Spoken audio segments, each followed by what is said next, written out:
Good morning, everyone.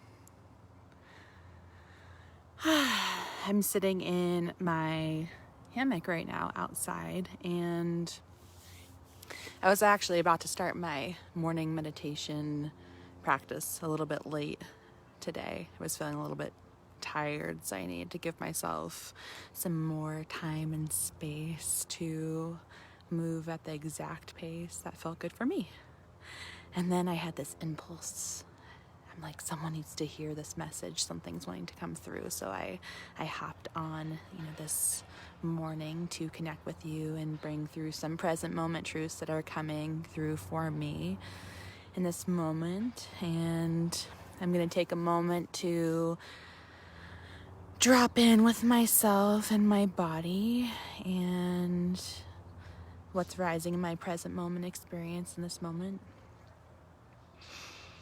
And I want to invite you to do the same thing. If you want to take a moment to drop in and just magnetize your attention inward to see what feels present for you right now, to feel what feels most true, feels most alive.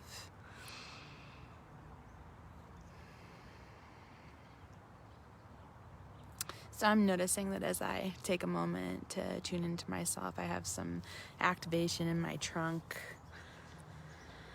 I've been emotionally processing a lot this past week, and I kind of had a harrowing weekend when I went camping.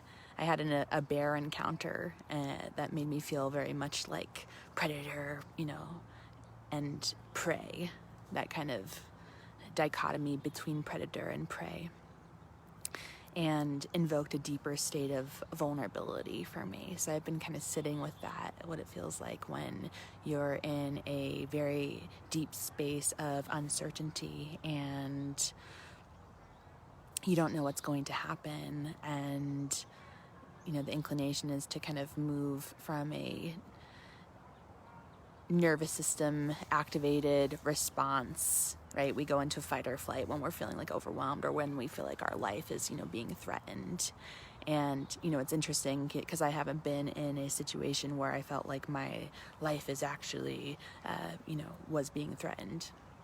But I was laying in my tent, at night and about to go to bed, and all of a sudden I feel this like huge, mass begin pushing in on the side of the tent, and there's this like, animal outside, something outside that I don't know and I can't like really see and orient. I can feel my, heart begin to pound, and like the wisdom of, my body, in this moment, freeze, run, fight.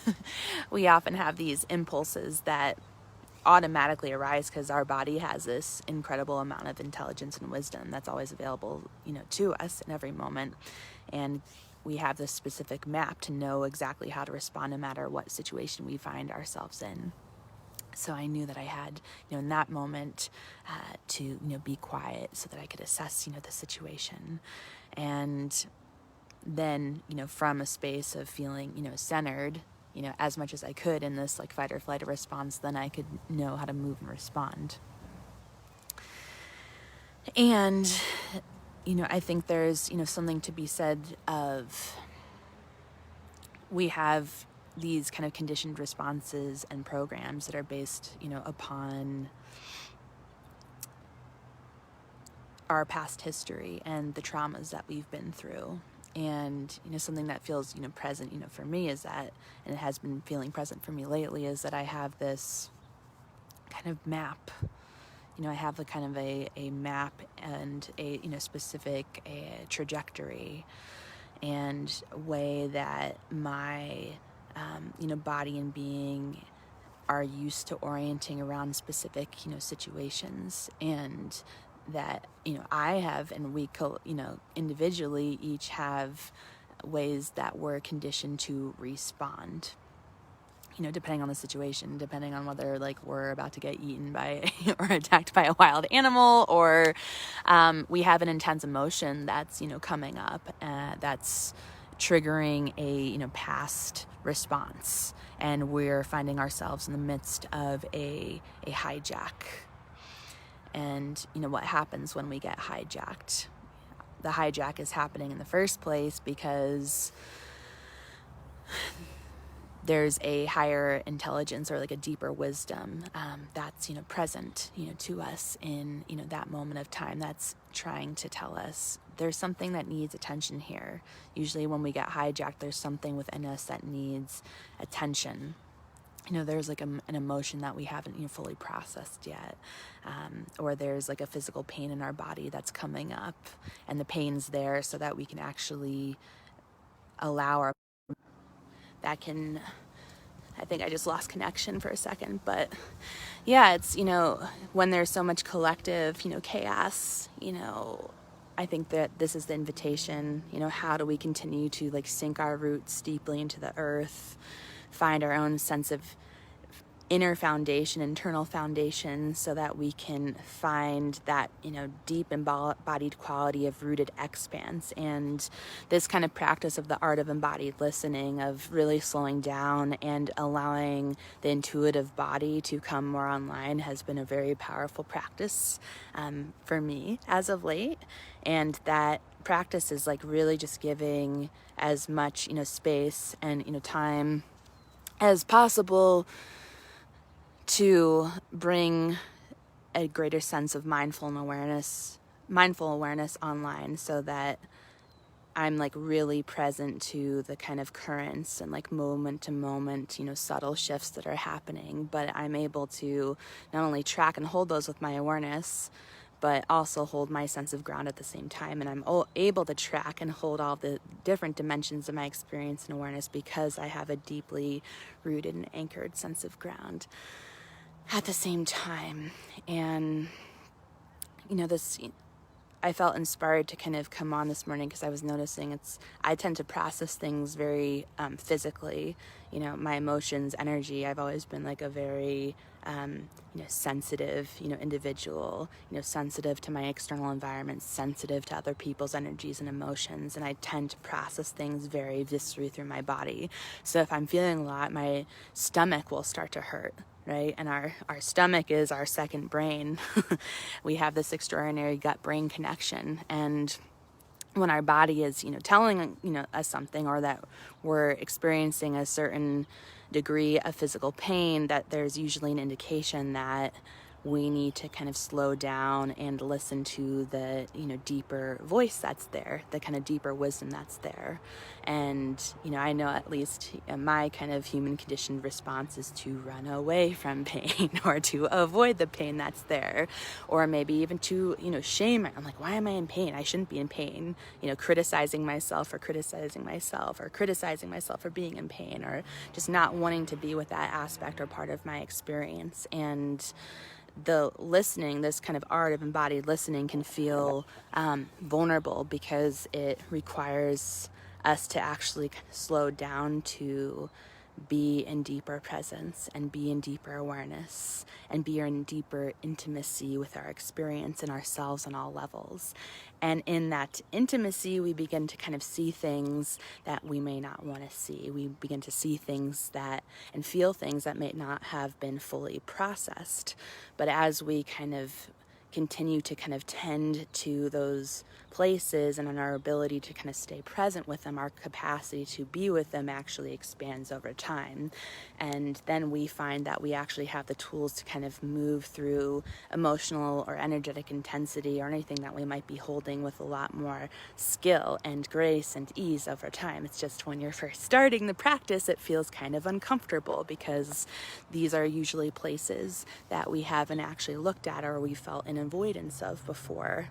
So this is like what this, practice of, embodied listening can actually afford us. And, it's like, you don't have to like meditate, per se, but it's like, how do you invoke this deeper space of presence where you're able to kind of mindfully recognize the kind of pace at which your nervous system is moving at, And yes, train your mind to see the good in every situation. Yeah, I think, some of this is definitely about mind training and being aware of where our energy and focus and attention is going, where are our thoughts going. It's developing this kind of witness capacity that's between and beyond everything, that is like the observer of what's arising in our present moment self, and also what's kind of moving in the kind of rhythm of our external world at the same time. It's holding multiple perspectives and awareness at once. But to do this, we need to have a deep sense of foundational ground. And everyone is going to have their own vehicle through which to find this ground, because everyone's body processes things in a different way. And it's really about kind of finding the vehicles that support you in becoming intimate and rooting down into your deepest sense of self and your deepest expression and essence. What is that, sense of inner home? Where and when do you feel most at home and connected to yourself, or connected to that which is larger and of you at the same time? I know for me that I feel a greater sense of connection when I'm by water, or when I'm in nature, when I get a chance to disconnect and unplug. And I know that's like we all say that, we need to kind of unplug from social media and all the time, but it's really kind of setting the boundaries and parameters for yourself so that you can show up as your best self in every moment. So what are those things for you? For me, I know it's that I need to limit going on social media. I need to not go on it more than twice a day, because then I get overloaded, because I have so much going down my proverbial nervous system tunnel all the time that I literally can't process. We all do. So much is happening, and we're so sensitive and multidimensionally attuned on so many levels that it can be intensely hard to want to stay present with our experience because of how much we're processing. And this practice of embodied listening, of slowing down, of being mindful of the pace at which we're moving is, the art of an embodied, listening. It's augmenting our own ability to listen to the subtle layers and the signals and the messaging that is present and here, and the wisdom that is constantly available to us, so that we can create the container and the anchors we need to root into our deepest, sense of self, and feel safely to expand into our multidimensionality and our gifts and our expression. And, this is, definitely some of my, core work, something that I'm always in practice around, something that I'm always supporting clients with, friends with, that we can all kind of support each other with, just kind of by inviting and evoking this type of conversation. What are the things that are going to help you find your deep sense of center, of inner home? What's your specific map to safely expanding into your highest and best self and your truest form in every moment?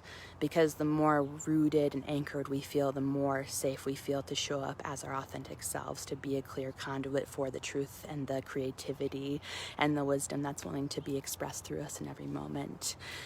And I know that when I actually make these commitments to myself, and I'm in devotion to this practice, the different elements that comprise this overall practice that support my deep grounding and my deep rooting, so that I can safely expand, that's actually when I feel most aligned and in flow with my health and my purpose and abundance and my relationships. And it feels like that's actually the kind of key to unlocking flow state. For me, it's kind of having a centralized ground and rooted core that everything can kind of ripple out and be reflected and organized around at the same time.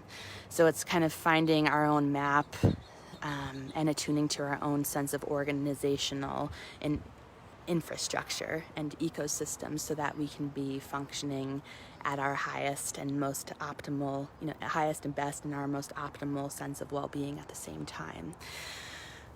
So I'm trying to feel like if there's anything else wanting to come through right now. And if there's any questions or comments right now, I invite those, too, at the same time.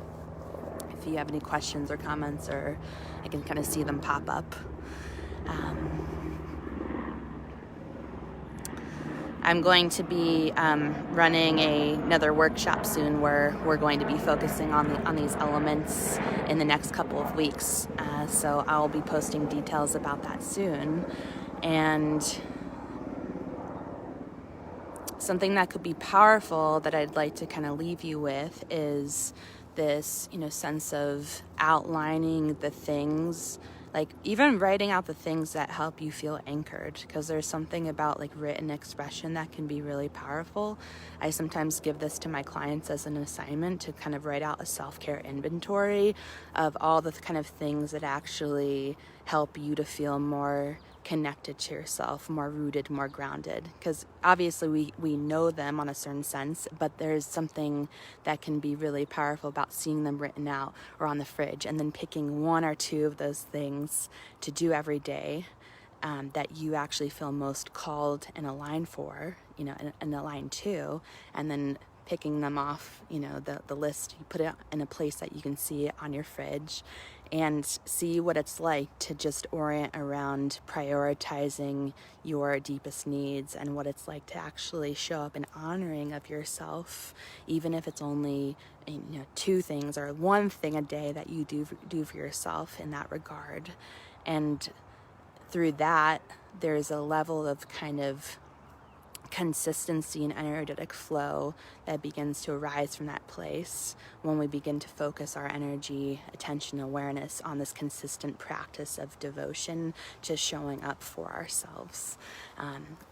There's an app that you should check out too if you haven't heard of it. It's called Fabulous, and like if I was going to create like a app, it would definitely be this app, but it's like a beautiful self-care app. So if you have any if you felt challenged by kind of creating that container for yourself, having like an app or a habit tracker like that can help you orient and kind of check the box over little things that you do on a daily basis that take care of yourself, we can slowly begin to kind of build and transform our habits over time so that we're oriented towards really honoring like this specific kind of map and the things that we need to do to show up as our highest and best self. So my first, the first habit that I instituted when I started doing this kind of fabulous tracking app was just drinking water. It was the first thing that I did for like 3 days. So every day when I got up, I just drank a sip of water, and then I would feel this kind of sense of accomplishment drinking a little bit of water. And then over time I noticed, okay, wow, I did that for 3 days. So I built this consistency in my system, and I started to kind of build a morning ritual and routine. And then after 3 days, I'm like, okay, now I want to, weave more elements, because like that felt so good. So I feel like we all have a sense of a pleasure, threshold or a tolerance. And when we begin to kind of move towards the edge of our, comfort zone or our upper limit, we can have a tendency to feel scared or vulnerable, because it feels like So, you can write out like a simple short list of all the things that you feel like most inspired by and enlivened by, that actually support you and nurture you. Mine is like being by water, or, dance, or reading my book, or laying under my weighted blanket. So or doing like art or writing, things that actually support my creative expression. What are the things, or just even taking a walk, or putting my hand on a tree, or laying in the hammock. What are the things that actually support you and feeling resourced and feeling anchored into the ground of all that you are, so that you can safely expand and show up as your best self in every moment. And then put this list of things, of all the things that you like to do, a place that you can see it, like your fridge, or in the bathroom, or on the wall, or by your desk, and then pick like one thing, one or two things a day that you do off of that list. Or maybe even just one, if that feels like enough, and just see what happens. Like, I invite you to try and experiment, see what happens over the next week. And with that, I'm sending you all so much love. Feel free to reach out through private message if you want to say hi, or in the comments. And I hope to see you all soon. Big love.